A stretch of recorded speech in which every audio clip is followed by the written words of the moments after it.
కేబినెట్లో రాద్ధాంతం జరిగిందని హరీష్ నిరూపించగలడా అని ప్రశ్నించారు మంత్రి సీతక్క.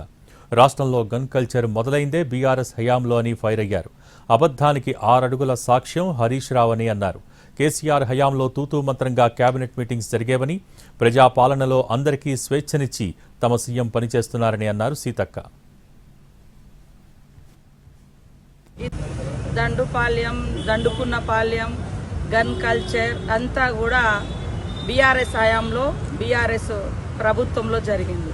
ఈరోజు కాంగ్రెస్ ప్రభుత్వం ప్రజాస్వామిక ప్రభుత్వం అందరి మంత్రులకు కూడా స్వేచ్ఛనిచ్చి తోటి సహచరుడుగా మా సీఎం గారు పనిచేస్తూ ఉన్నారు. వాళ్ళ సీఎంగా ఆ రోజు కేసీఆర్ ఉన్నప్పుడు ఫామ్ హౌస్కి ఆయన పరిమితం అయితే మరి 4 స్తంభాల ఆటలాగా పరిపాలన జరిగింది.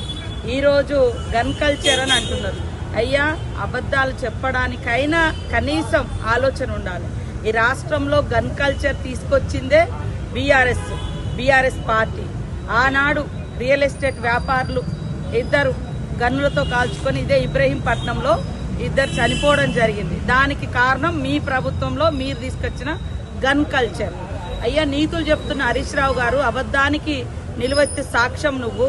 ఇవాళ సిద్దిపేట సబ్ రిజిస్ట్రార్ కార్యాలయంలో మీ హయాంలో మరి గన్ను చూపి 45 లక్షలు ఎత్తుకుపోయిన కల్చర్ మీ ప్రభుత్వంలో ఆనాడు జరిగినటువంటి గన్ కల్చర్.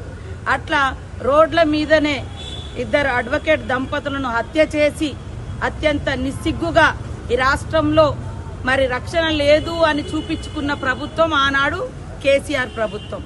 ఇది మీ గన్ కల్చర్.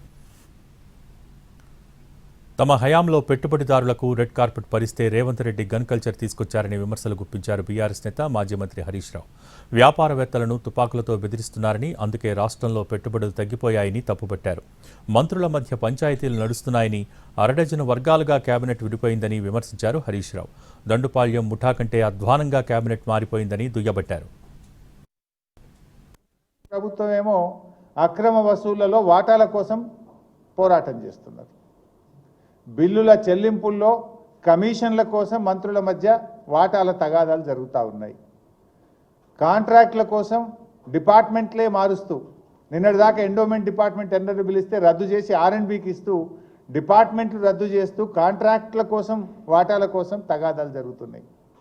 మేమేమో ఈ రాష్ట్ర ప్రజల నీళ్ల కోసం, నిధుల కోసం, ఉద్యోగాల కోసం, స్థానిక వాటా కోసం పోరాడింది బీఆర్ఎస్ అయితే, ఇవాళ మీరు మీ జేబులు నింపుకోవడానికి, మీ సొంత వాటాల కోసం, మీ ఆస్తుల కోసం, మీ కబ్జాల కోసం మీరు తగాదాలు పడుతున్నారు. రేవంత్ రెడ్డి ప్రభుత్వం ఏమో